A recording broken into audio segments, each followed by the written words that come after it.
Time for Wine Talks with Paul K. Fascinating story. This is Robert Mondavi from the Michael Mondavi Winery. I taste a lot of wine. Having a conversation with Shark Tank, Kevin O'Leary. Michael Silacci, Opus One Winery. Incredible conversation with Dr. Mia Ruth. No matter what, you're definitely going to feel better. Sit back and grab a glass. It's Wine Talks with Paul K. Hey, welcome to Wine Talks with Paul K. And we are in studio today in beautiful Southern California, about to have a conversation with Bettina. I'm going to say it wrong. Kurz. Good. Good. Welcome to the show. Thank you, Paul. Very, very excited to be here. Wine Talks, of course, available on iHeartRadio, Pandora, Spotify, wherever you hang out for your podcasting. And something new that I'm talking about in this show is there's no swirling, no sniffing. I'm so tired of these shows where they're talking about wines and telling you. And what could be worse than somebody trying to listen to a show while they're swirling and sniffing and you have no idea what they're looking at or talking about? So we're not going to swirl and sniff today. I just had a conversation with Dan Berger, who's one of the great wine journalists of America. So listen to that, folks. It's going to be online. Actually, it's up right now. Great conversation about all things wine in America, and such a fresh take on the wine industry and consumerism of wine, which is what we do. But not why we're here to have a conversation with Bettina, and we are going to talk about owning a winery in Europe and America and what it takes and sort of those conversations. Welcome to the show again. Thank you. Thank you for inviting me. What is the name of your company? I forgot.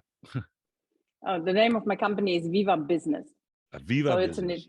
It's Italian word for Viva and English word business. And you are in San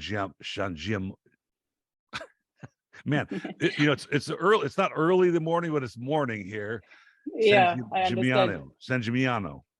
Yeah, I'm actually in San Gimignano. My company is based in Germany, but I'm actually in San Gimignano in beautiful Tuscany because I have several projects here where I'm working on. So that's why I'm here now. So this is. I was just thinking about this before I came into work today, and I thought, maybe we're talking really not only to sort of a real estate transaction when it comes to wineries, but you're also sort of a mergers and acquisition person. In other words, you're marrying somebody looking for a winery. There's lots of numbers involved. There's revenue. There's supplies. There's inventory. Is that basically what you're doing? Yes, definitely. It's a merger and acquisition process. It's not wineries very often comes with real estate, but normally, first of all, financial figures are important. Easy for me to say. When you're doing these things, would you say they're 50-50, come with the real estate and the chateau or the villa, or that's mostly the real estate with the transactional part of it?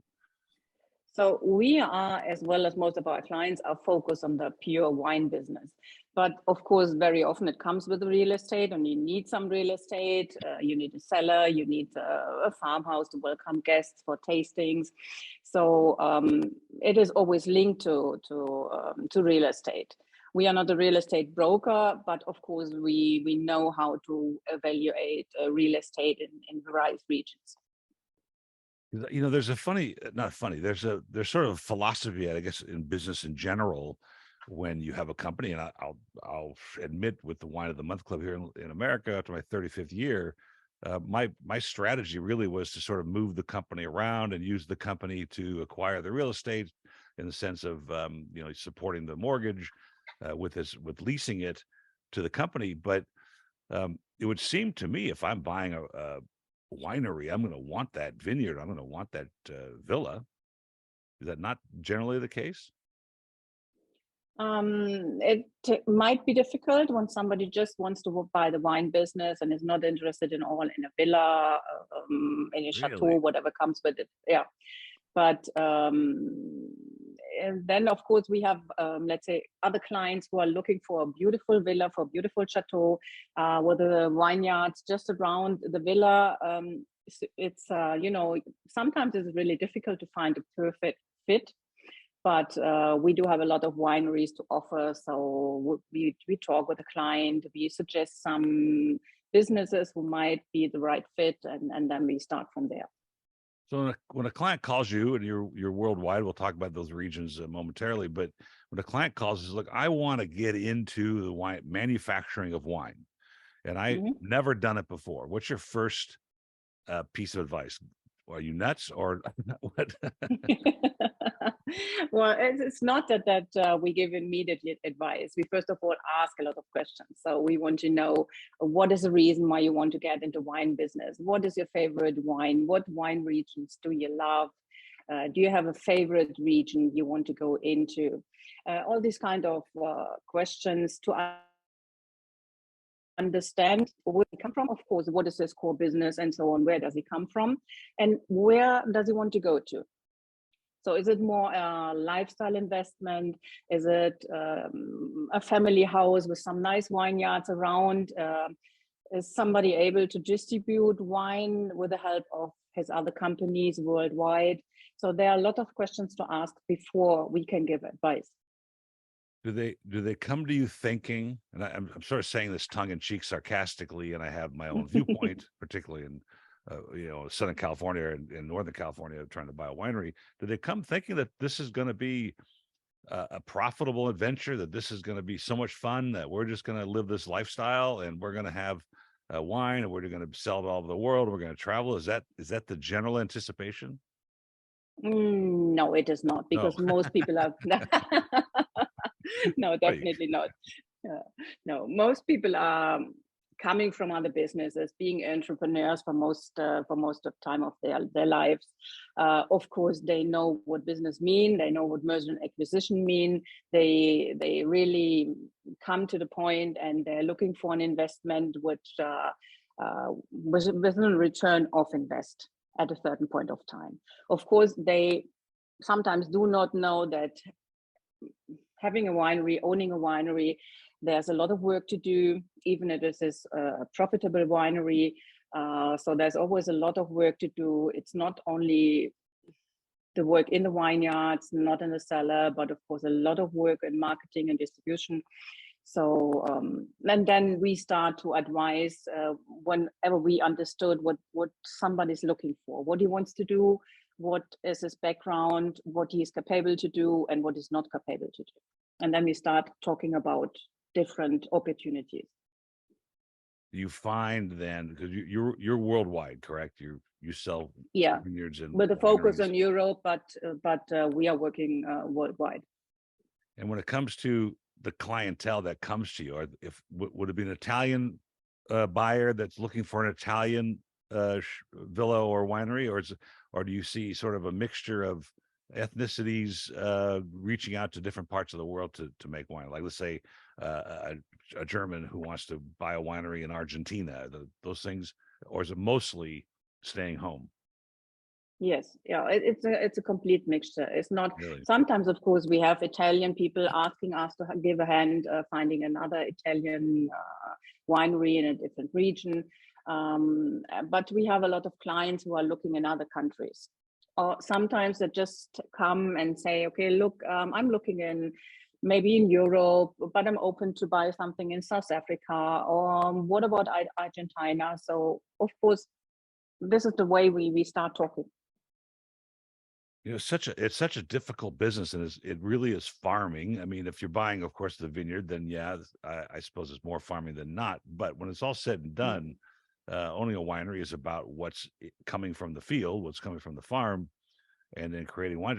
Do generally your clients go into this thinking, well, I'm going to elevate this, I'm going to take it to the next level, or I'm just looking for a place to make wine to satisfy a personal need to be in the industry and want to produce a product like wine, which is so telling of the world, of the soil, of the area it's grown?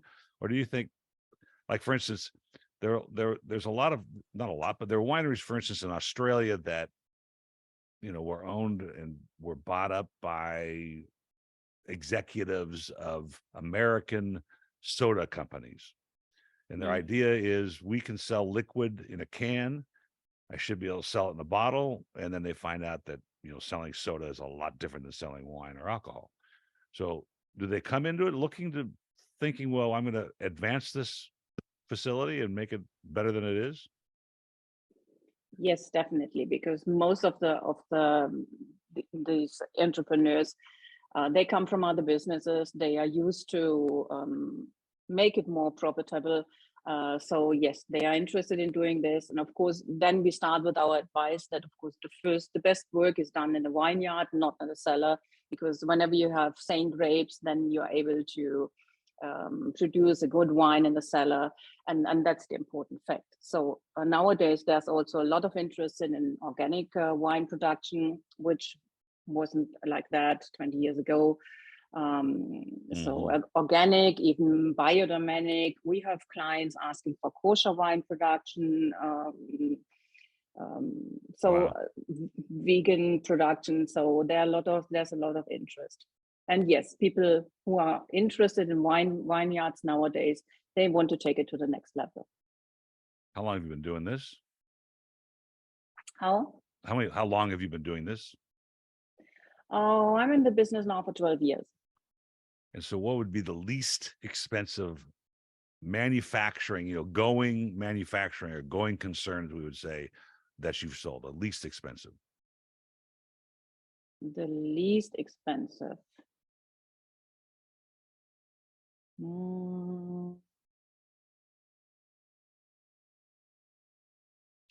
Well, that's a difficult question. Okay, how about the most expensive? Okay, so yeah, okay, start from the most expensive, which was about 150 million Wow. Okay. euros. Yeah. Euros, which is I don't know what the exchange rate is today, but it's probably 5% or 9%. Yeah.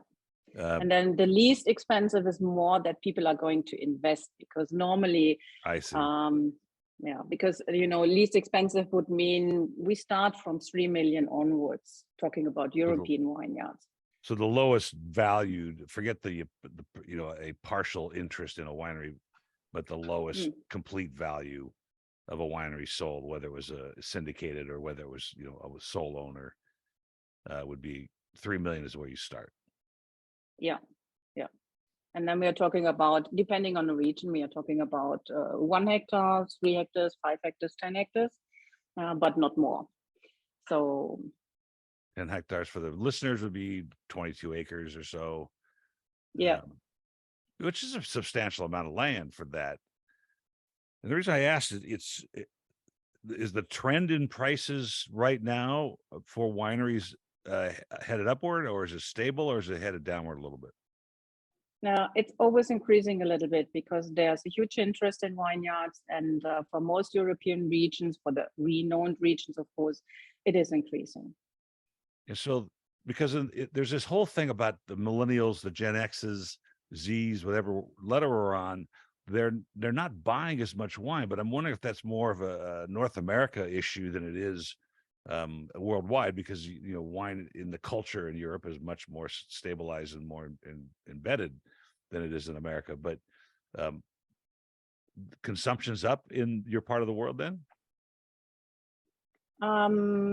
Yes, consumption is up, but it has also changed because people with all these online shops nowadays, they do not buy directly at the winery if they're not visiting a special area, having holidays there. But then they tend to order online, especially after the pandemic times. One of the, and I was just looking at a report yesterday from my good friend Paul Mabray, who was with Silicon Valley Bank as the wine consultant there. He's very bright and metric-driven guide. He put up a chart yesterday on social that basically was showing not only e-commerce down across American regions of wine, but the tasting room traffic as well. And I don't think the listeners understand or know that in general, European wine districts don't have that open door tasting policy that we have in Napa, which is Napa's become sort of a destination for people to go, and they kind of get in their car and they drive around to different wineries and they have a full day and they come back to the hotel. You don't really do that in Europe generally, do you? Well, we do it. Yeah. A lot of people, a lot of wineries are now open. They have tasting rooms. They welcome people, but it's not like in Napa Valley that they really have this big restaurants and welcome people and they can spend the whole day there. It's more like a specific, you go there, you have a tasting for 1, 2, 3 hours. Eventually with a nice lunch or dinner, and then you buy some wine, you go home. So that's different. Or you spend time in a, let's say, winery where there's also a hotel. So then you spend time over, let's say, a few days, and then of course you have more time to explore the wine business. Then you can also go into the vineyards with the owner or with some staff. You get guided tours. So this is all offered, and people understand nowadays that it is important to have people directly on the ground to sell their wine. I mean, like I said, I can't reference Europe. I can certainly reference America, and the Napa Valley being, the preeminent district. And it's, it's a lifestyle ambition, but they find out that, grapes are very expensive, $15,000 a ton to make wine. It's, the general thumbnail for Napa is if you're paying $15,000 a ton for grapes, then you're going to have to charge $150 a bottle just to have some kind of margins. And that's, that's hard to find buyers all the time in that price range. So you have to build this sort of following around your brand, which is very difficult to do. If I come to you and said, look, I want to buy a winery, Bettina, and I really want to be on the Rhine.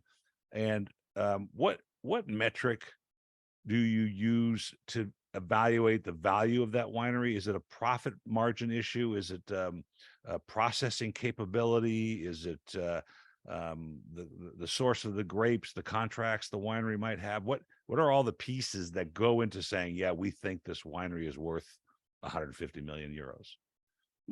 Yes, first of all, it's the price of the vineyard. So all the assets which come with this wine business. So we're starting with the vineyards, evaluating the vineyards in a special region.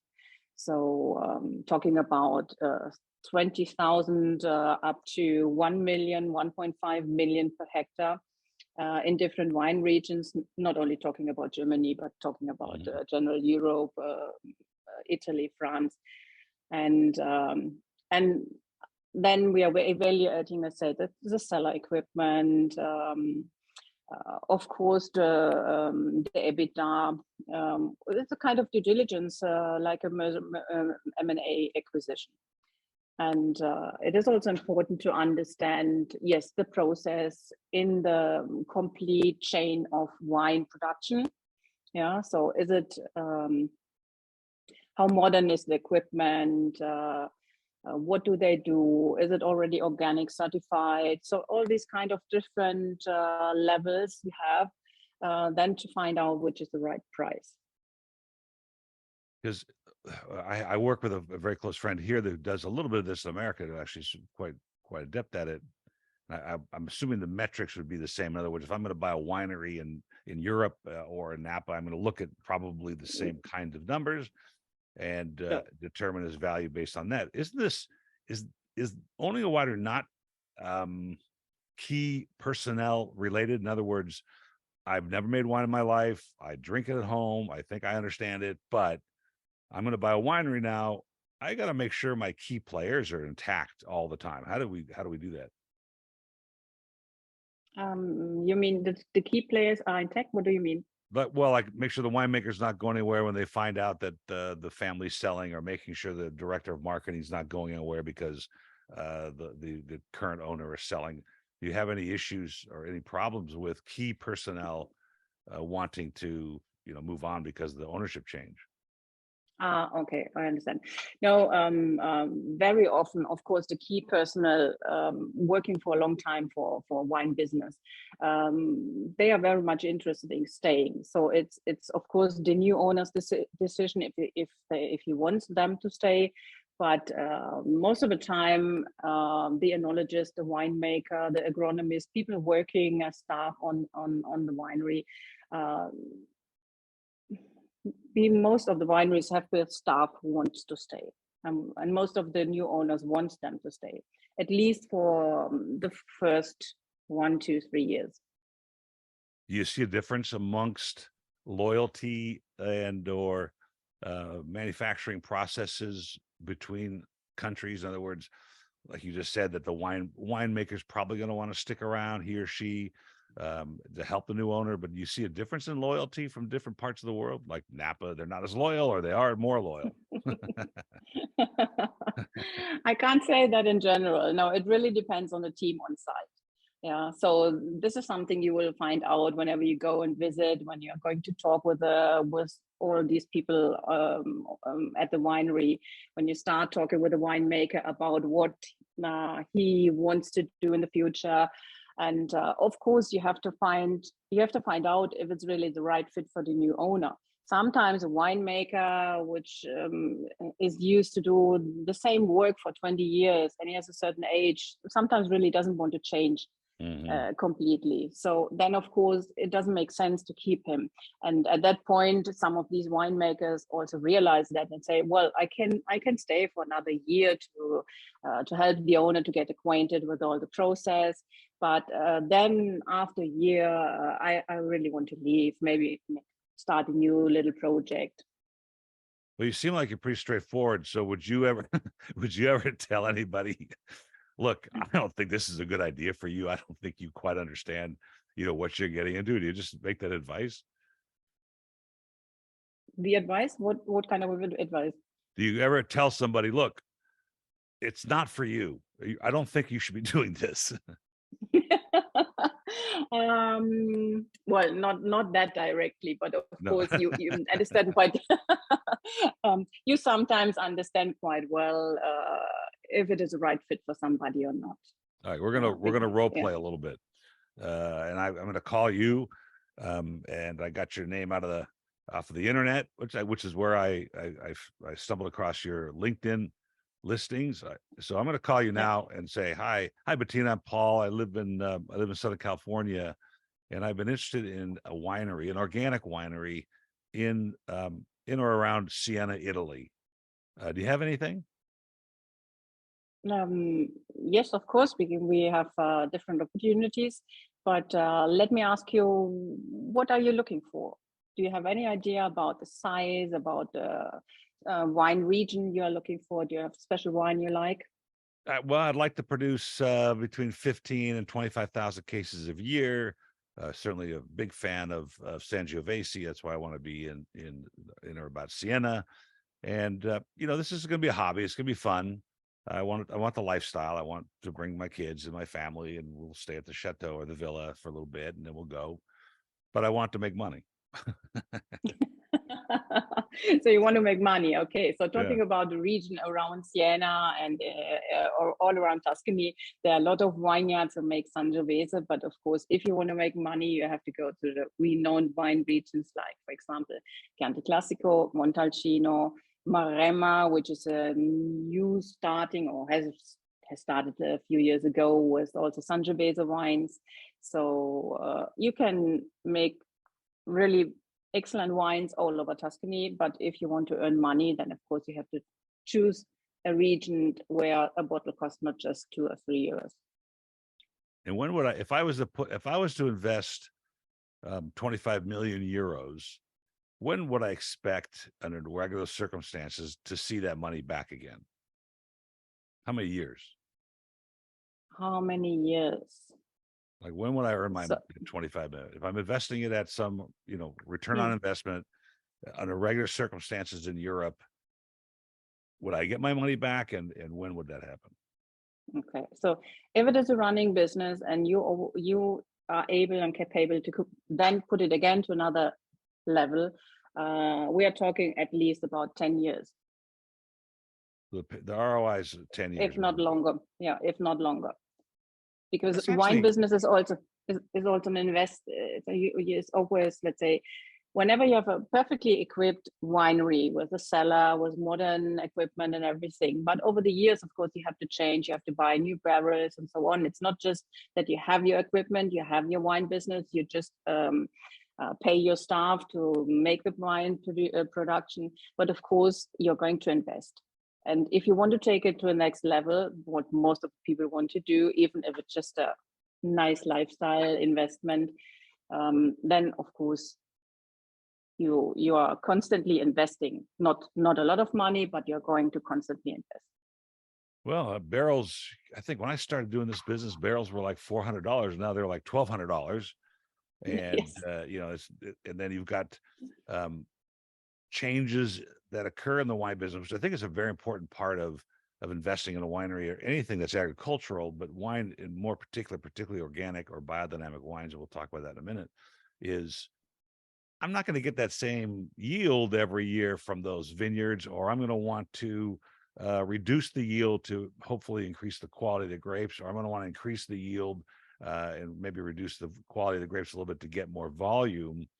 So I have to make all these decisions that would certainly play into this return on investment of 10 years. If I want to buy an organic winery, what do you tell your clients are some of the inherent risks to an organic or biodynamic farm versus a conventional farm? Are there any additional risks? Is really a question. Yeah, wine is a natural product. So first of all, of course, each year is different.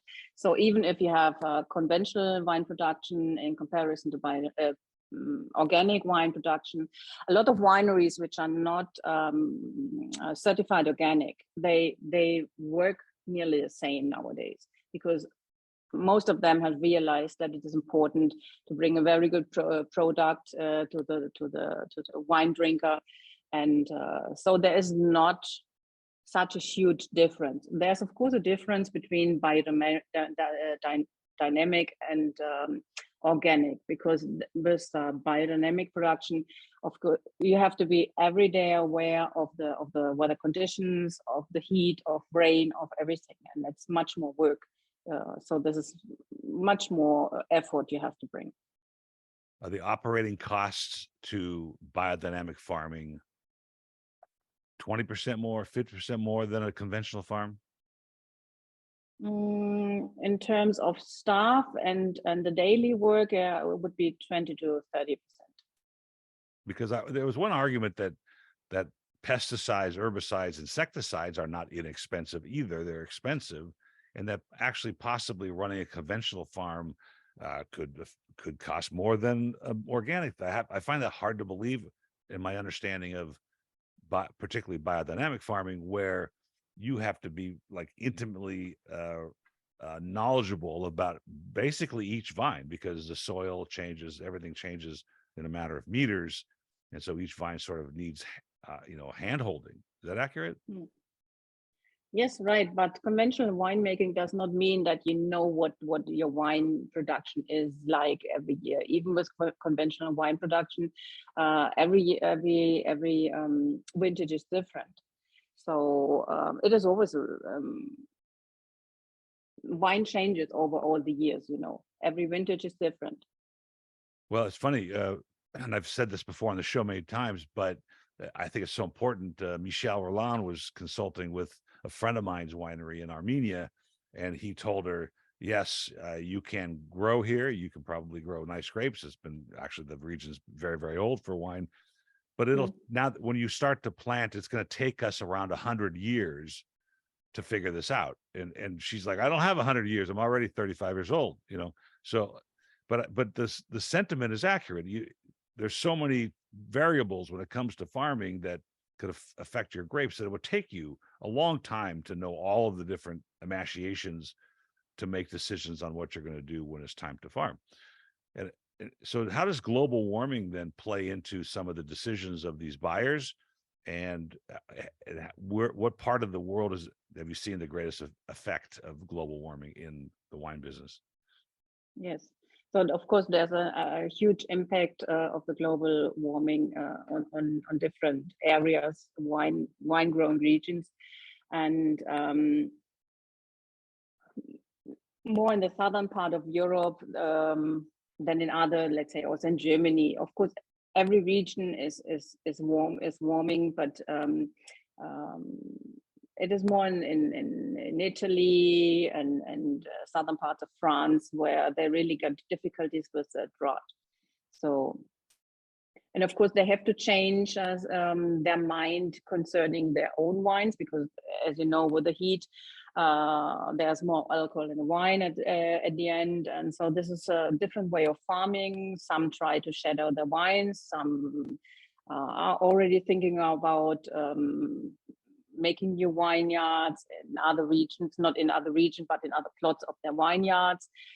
They are changing grapes. So, yeah, they are all concerned. There is this is not political, and I have to say this, and I got in trouble. One of my listeners said, "Wow, I can't believe you say that. It's not political." Well, it's not. Global warming, I think, is obvious. I think particularly in our industry, it's seen and obvious. And like you mentioned, it changes the alcohol content of wine. It can change a lot.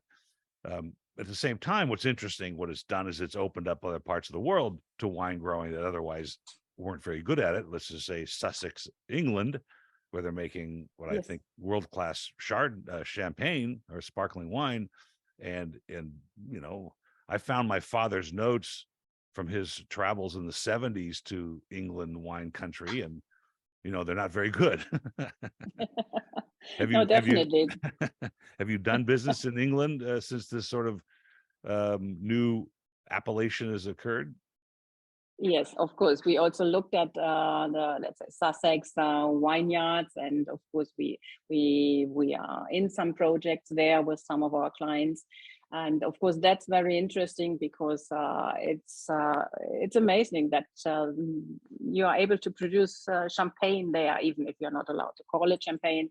But yeah, so this is one of the advantages for some regions, but is a disadvantage for other regions. I wouldn't say it's a disadvantage. It's more like a change of mind. It's also a new chance maybe to change some of the vineyards, to also regarding, let's say, water systems. So there's a lot of changes. Mm-hmm. There's you know, even some of the districts of Burgundy that were lesser known or lesser pedigree have now produced, you know, some pretty interesting wines. And in fact, I did notice this may or may not be related to global warming and the difference, because Burgundy is hard hit by this.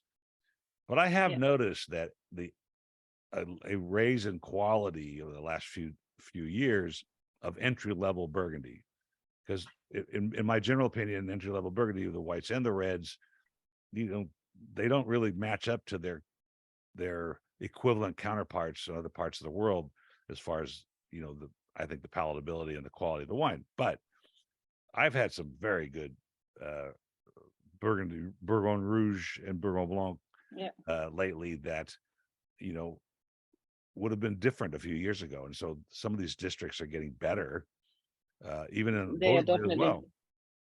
Right. So we also have a lot of requests.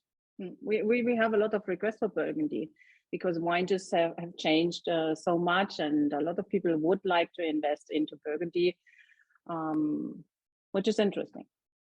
So actually, you know, that is interesting.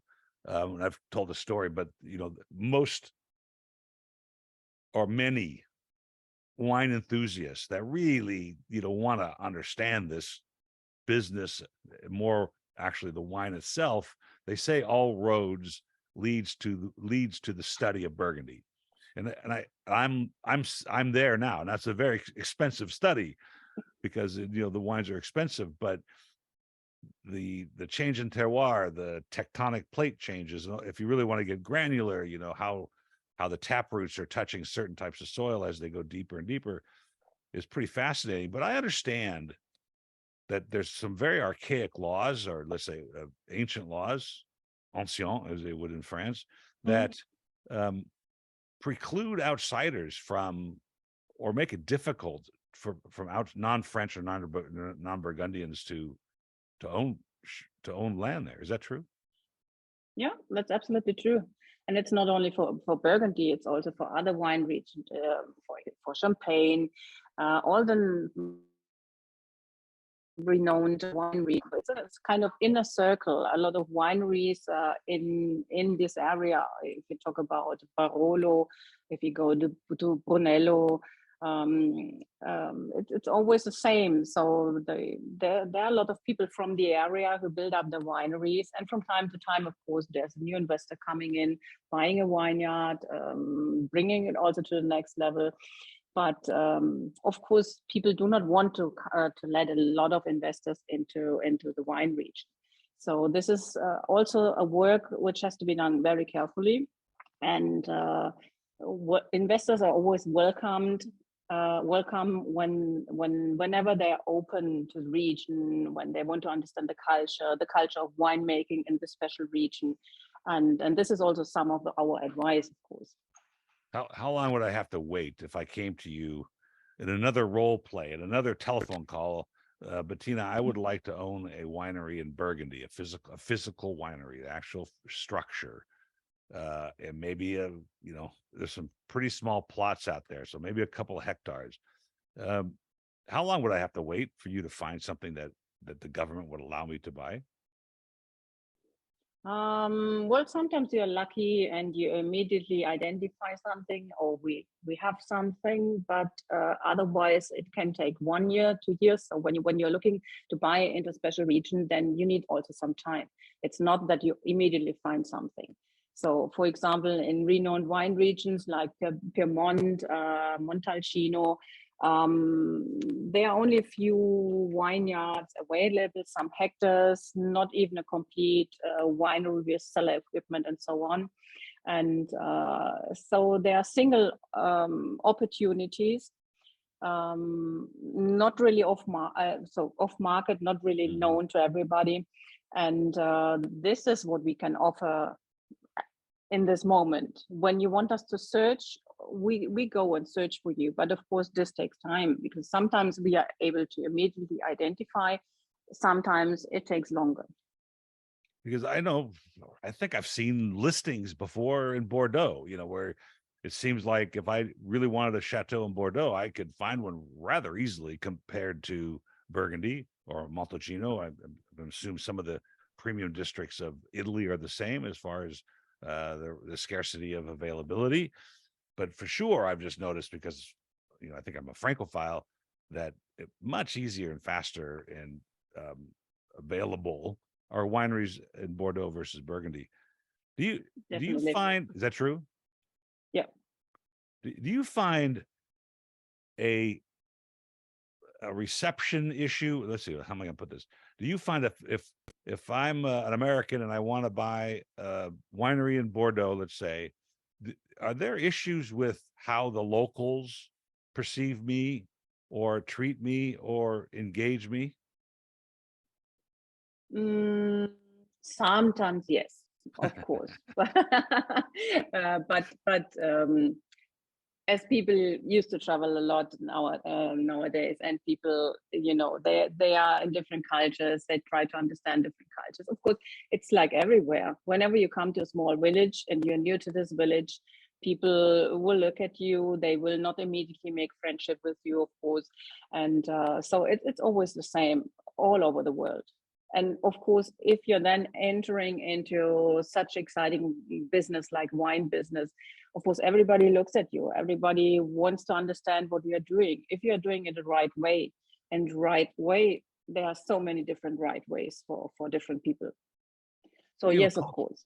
I mean, culturally, wine is so much more embedded in Europe. I mean, obviously, it's much older. It's more family. There's more lineage. There's more generations that come and go through wineries. I was reading a book that Madame May Alençon from Comtesse Lalande wrote, and she talks about that history of that chateau, and it's steeped in tradition, but less in America. There is some tradition growing. There are some families that are handing off to the next generation, maybe the third time, but that's pales in consideration of some wineries in Europe that have been around since the 1200s, the 13th century. Do you see that reception different from part to part? Like, in other words, if I have $100 million and I want to go buy a fancy Napa Valley chateau, that I probably would be, I'm not gonna say warmer, the reception wouldn't be necessarily warmer, but easier because let's face it, Napa is sort of a commercial part of the world when it comes to wine. And so whoever has enough money gets to play. So no, I wouldn't say that it's easier or more difficult. It's whenever you have 100 million, you want to invest in a vineyard, and there's somebody on the market. Of course, you can enter. It's not a problem. Yeah, Purely it's more the theoretical. question. Yeah. Yes, of course. But no, it's of course. Yeah, you have to make due diligence. You have to understand. It must be the right fit between buyer and seller. Yeah. Right. If somebody says, look, my winery is profitable, I want to sell it. Well, I'm not sure whether I want to sell it. There's no family succession, but right now I'm not sure whether I really want to sell it. It's profitable. So then somebody comes and says, look, this is a winery I always look for. I want to buy it. So setting up a price, making due diligence. But apart from all this, it must be also a right fit between seller and buyer, because the seller who brought up this business for over 20 years or even longer, it's a family business for about 100 years. And he's going to sell his baby in a way. That's true. So if the incoming buyer, if the incoming new owner is sensitive enough to understand this, and then taking over and going also in this direction. Yeah, of course, everybody is going to change, bring it to the next level. Changes are sometimes needed, but some people wouldn't sell if they don't have this impression that it will proceed in a certain way, like they did. That's you struck a chord. Actually, this Friday is my wife and mine last day in the e-commerce side of wine. It's gotten very complicated, difficult. It needs fresh eyes. It needs fresh blood. It needs a little bit of economies of scale where there's larger purchasing opportunities to lower the costs with not only wine but shipping, etc. And I've actually, now that you mentioned this, turned away 2 buyers, and maybe walked away from more money, but I didn't want to sell it to these guys. I didn't trust them. I didn't think it was a good fit. I didn't think they knew what they were doing. I didn't think that I'd want to train them.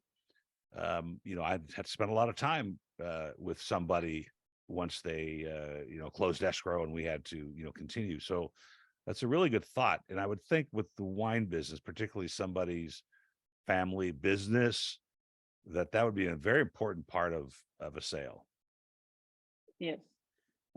And sometimes it's not very often, but sometimes when you have a buyer who then said, okay, I want to buy in Italy because I love Tuscany, I love the region, and I want to have a typical wine, and then you start advising, you bring them to different wineries, you show him the different wine production of Sangiovese, which is typical for this area.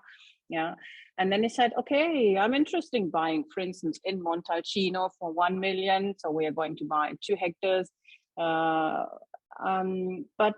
I'm not really interested in making Sangiovese. I want to introduce a Cabernet Sauvignon, Cabernet Franc wine, Bordeaux style. So, then it is very difficult to advise. Yeah, that's a tough one. Yeah. Yeah. Well, I mean, I always jest about super Tuscans because that's basically they took declassified grapes, grew them anyway, and then charge us a lot of money for Cabernet Merlot grown, and what otherwise there wouldn't. No, there are a lot of super Tuscans. There are a lot of super Tuscans, of course they are. But look, it's the same. You're going to Champagne, and instead of making Champagne, you trying to produce a red wine. Yeah, it's you always have to, let's say, whenever you're searching a special region and you want to be there because it's Montalcino, you want to be there because it's Piedmont, then of course you should respect the way of wine production there in the region. Of course, you can always make your super Tuscan or your IGT wine to sell it at an even better price, higher price, as many do. But Well, I don't believe that all grapes grow everywhere and produce wines of great pedigree. And I think that, I have this sort of philosophical approach to wine in that what grows together goes together when it comes to food and wine. And there's a reason why over time these grapes have evolved.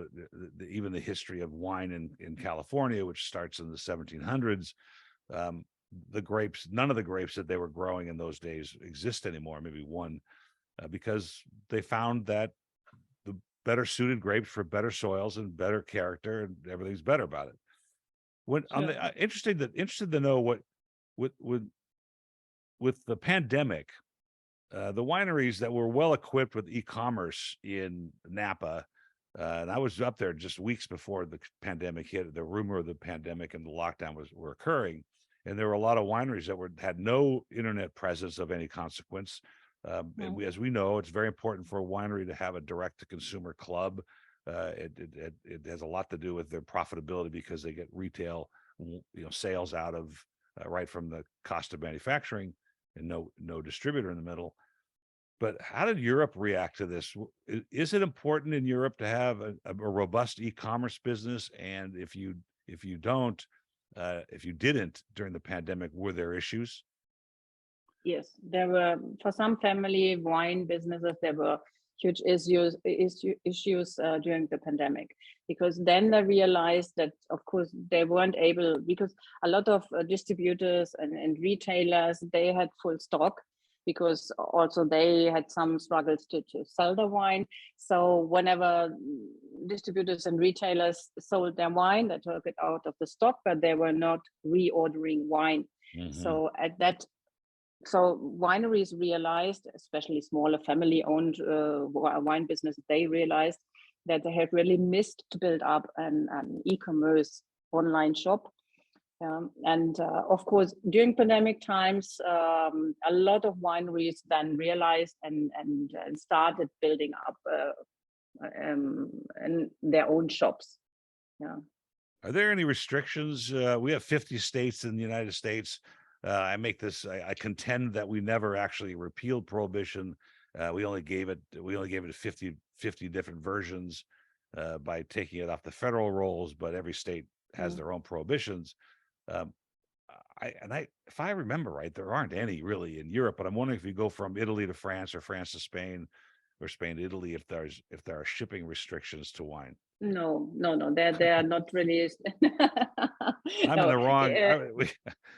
Not in Europe, but of course, with Great Britain, with the Brexit, it became an issue, and of course, whenever you're going shipping outside Europe, yeah, and what other parts of the United States have you sold or bought a winery in besides California? Have you done any business like in Vermont or Texas or the what they call the Sun Belt states? Arizona? No, it was Napa Valley. Just Napa. Well, it makes a ton of sense. Like Temecula. Yeah. Because go ahead. No, it's not that we haven't different opportunities in Vermont in different wine regions, but it's more Napa Valley. The chart I was telling you about, which was posted a few days ago, it showed. It was very interesting, actually. Most of the regions, the popular regions, Mendocino, Napa, Sonoma, Central Coast, Santa Barbara, all this were down substantially, 20% in e-commerce sales, 20% in tasting room traffic. But one of the regions was not down so much, and that was Temecula, which is here in Southern California. The wines are fine, but the destination has become a wedding place. There's a lot of golf courses. And so it's a great sort of getaway without having to drive 6 hours to go to Napa or fly. You can drive to Temecula from Los Angeles in about an hour and 20 minutes or so. And all of a sudden you're in this different world, and it's wine related and it's festive and it's fun. And their sales, weren't hurt so badly. It was like 7% instead of the typical 20%. I found that fascinating. I thought that was really, really interesting. So what's on the hook right now? We're about to wrap this up. We almost got an hour here. But right now in your portfolio, what do you have for sale? Anything interesting? Well, talking about Italy, we still have we have something interesting in Montalcino. We have something interesting in Piedmont. Monte, We have Piedmonte, and Piemonte. yeah, and we have a few wineries in Germany. We have some in France. Provence is very, very common. So people are looking for Provence wines. It's rosé wine most of the time, but there's a huge interest at the moment. And yes, of course, Bordeaux. You know, it's interesting. I have a very close friend. He's a chef, a very well-known chef. He was trained in Nice. He came to America in the late 70s, early 80s, and became very famous.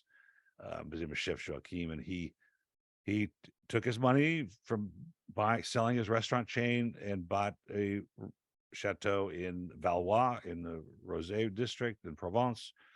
And we're going to have coffee next week because he's like slugging it out right now, and he makes wonderful wine, but he found out that this is tough to do, and particularly in Southern California, he's having a very hard time.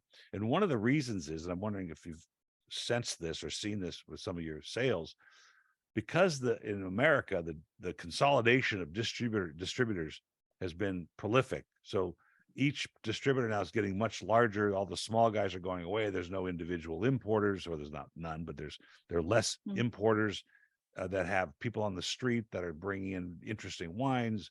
And so now you end up in a giant book, you know, a wholesaler like Southern Wines and Spirits or Young's or something, and they got these big books, and all of a sudden the wines are lost because the sales reps are trying to sell the stuff that makes them the most money or sends them to Hawaii or whatever.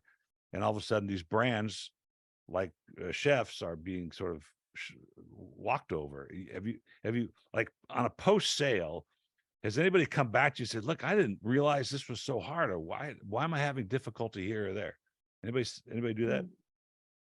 No, because we are talking about branding. We are talking about that the brand is very important, that distribution chains are very important, that it is tough work to do. So we are also, let's say, offering management services after the acquisition for that reason, to guide the clients through these different steps. We start advising also during the acquisition phase.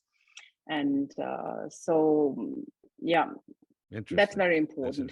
But look, we do not only have, let's say, private wealth clients who are interested.